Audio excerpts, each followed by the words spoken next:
Hello everyone! So today, that was overly enthusiastic. Calm it down. It's only Do you remember from Spice World when she was like, Victoria was like, Sunday drivers, it's only Saturday? That's me right now. It's only Saturday. Calm it down. Hey, hi. So I'm gonna be doing a video today on foundations and whether it's worth it to invest your money in it or go the drugstore route. And this was actually requested by JC on YouTube, who commented on my video, Why is Skincare So Expensive, to do a video on whether it's worth it to spend the money and what I think of sort of expensive foundations. Now, fair warning, this is gonna be maybe an unpopular opinion. There's lots of YouTubers out there that I respect and admire. We'll name someone in particular, Emily Noel 83, who talks extensively about fantastic drugstore foundations, and I love watching her. I think she's genuine, fantastic, intelligent, very well thought out, makes super helpful videos, love her. But I have to say that in my experience and in my humblest of opinions, IMHO, right, as they say on the blogs, I have never fallen in love with a drugstore foundation. Now, I got started with makeup, and the first foundations I really purchased were, of course, from the drugstore, because I think that's how a lot of us who are younger tend to start out, is to go the drugstore route, because, you know, we have no money, we're making babysitting money or whatever. And I thought I liked them until I tried more expensive foundations and sort of just, it was like comparing them apples to oranges. Well, not even apples to oranges. It was like the sugar-free version of like a rich chocolate cake. It just wasn't quite there. I mean, it would be fine, but it was not quite exactly to, I guess, my standards. Now, with that said, I don't know if I have unnecessarily high standards, but I do have high standards for what my foundation should do. I mean, I think makeup has come a long way from, like, even the 90s when everything was just heavily powdered and they made only pink tone foundations. I think we've come a long way, but we haven't come far enough, especially when it comes to drugstore makeup. Now, color-wise, you know, eyeshadows, lipsticks, that sort of thing, immense progress. They've done a lot, really. I mean, everything's gotten so good, but I think foundations are still lacking. And in my eyes, let me explain to you why. So, I think when you spend a little bit more money, you have, first of all, the shade range is much more accurate to what real skin tones look like. I've rarely found a drugstore foundation that perfectly matches my skin, because everything goes too neutral or too pink. And I think the large portion of the population has yellow undertones to their skin, whether because they are Asian, and, you know, the Asian continent makes up a huge majority of the world, or just in general, people tend to have more golden skin. The very select few people who have neutral to pink undertones are like Irish people or people from Great Britain or you know, the Midwest of the United States. I don't know where they are, but I hardly see people who have truly pink or neutral skin. Everything tends to go at least a little bit gold. So, and Sally Hughes, of course, can attest to this. You'll hear her just completely ravage and rip apart pink tone foundations, and I agree with her. I think it's very aging, I think it looks synthetic, and unless you have that kind of pinkness in your skin, I would avoid it. So that's the first benefit you'll get from finding and spending a little bit more money on a foundation, is people like Bobbi Brown, people like MAC, people like Makeup Forever have really learned, and NARS as well, have really understood skin tone, and they've really created shades that work for the large portion of the population. So you'll get a better shade range, which means a more accurate match, which means a more natural and seamless look on your face as far as your foundation goes. Now, the next part is formula. I think there's a lot of products that are quite unique to the luxury or even high-end segment of the market. We'll talk about things like Chanel Les Beiges, Healthy Glow Fluide. This is a very, very sheer, now it's not everyone's cup of tea, of course, it's a very, very sheer tinted fluid. It hardly gives any coverage at all. It more just kind of tints the skin, even less so than a tinted moisturizer would do. And I don't think you'll find something like that in the drugstore. I've never really found anything that is that sheer, because I think a lot of people would just have a field day and boycott it because they want more coverage. Because that's the country that we live in America at least. Everyone wants their like full flawless coverage, it seems. Which I get it, you know, if you can do it right, go for it. I also think things like Hourglass Immaculate, liquid to powder, you'll rarely see anything in the drugstore that truly has this capability, in the sense that it's a clay-based foundation that actually absorbs oil that's not through the use of talc or alcohol. So that's different. Things like Dior AirFlash. Now, yes, you will find the less expensive Sephora option, but even then, Sephora is a luxury or high-end brand. You're not paying $10 for a foundation. But even with that said, you're not paying $10 for a foundation at the drugstore anymore anyway, right? Everything's gotten so expensive. But this is an aerosol foundation. Now, whether you like it or not, it is a unique product, and you won't likely find something like that at the drugstore, just because people tend to, I don't know, they would seem confused by it, I guess, if we're looking at it from that standpoint.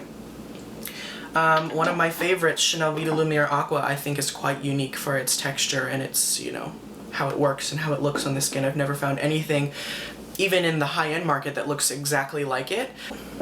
Another one that's quite unique is the Shiseido Sun Protection Foundation. SPF, I think it's either 36 now or it's still 42, I can't remember. But it's a super high SPF foundation that gives really nice matte coverage.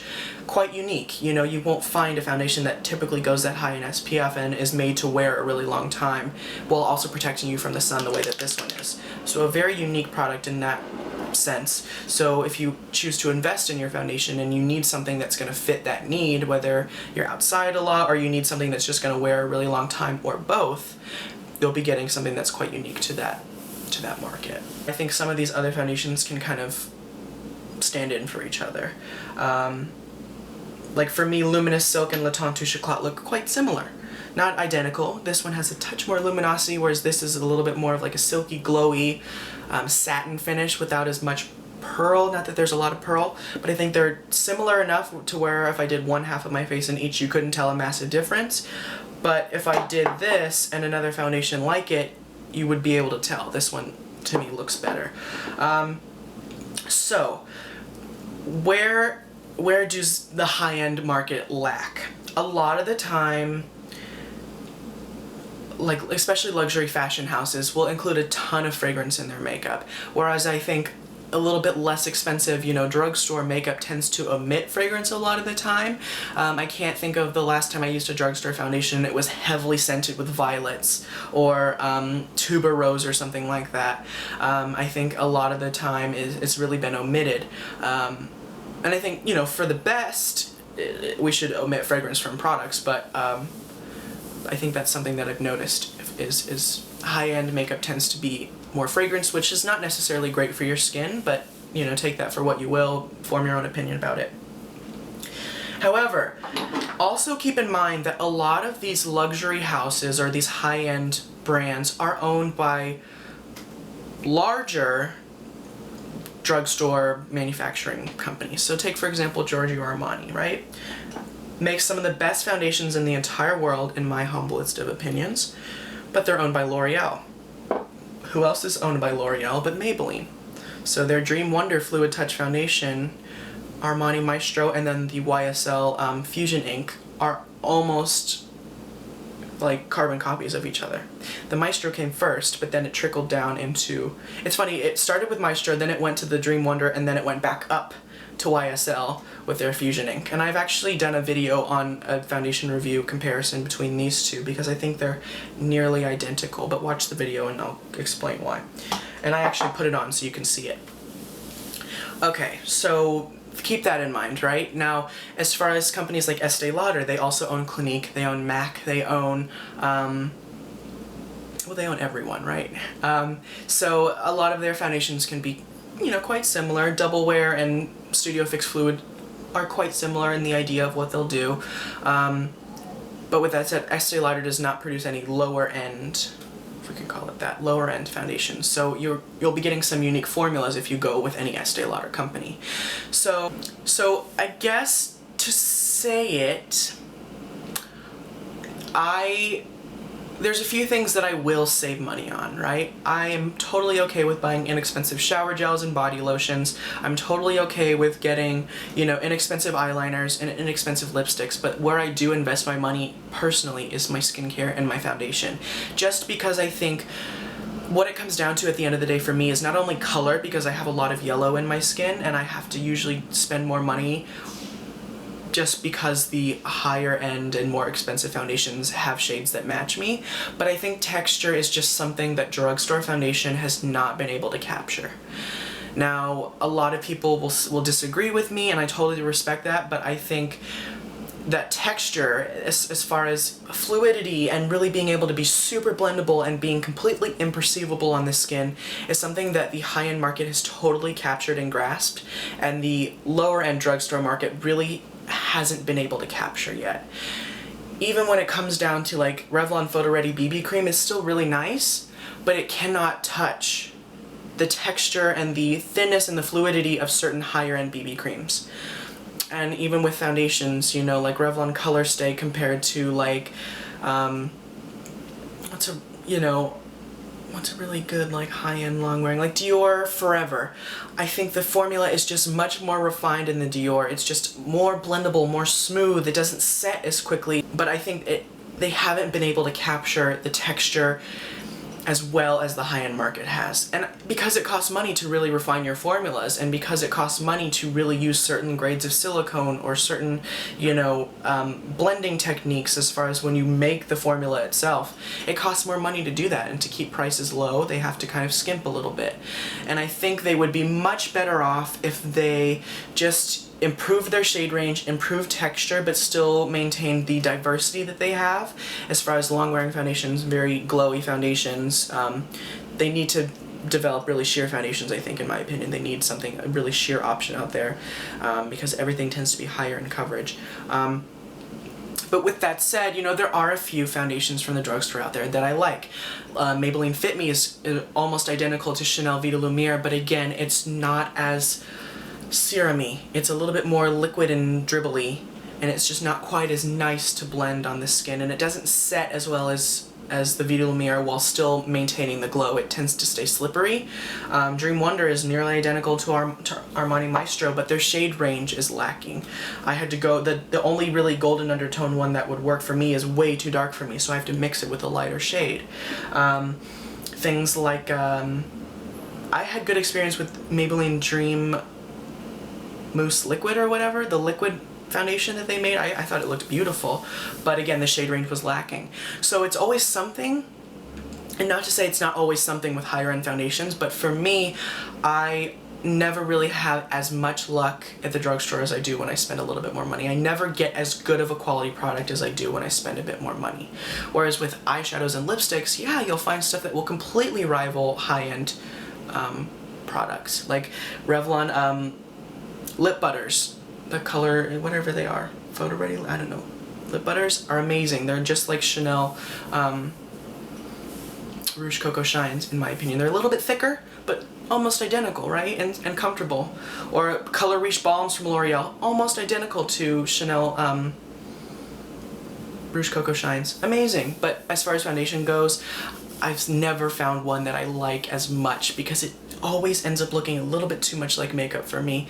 And as a man, I typically go for the look of, my skin looks good, but you can't tell I'm wearing makeup. Like, I have foundation on and bronzer, and hopefully you can't tell, it just looks like I have good skin, but little do we know, or you know, we know better.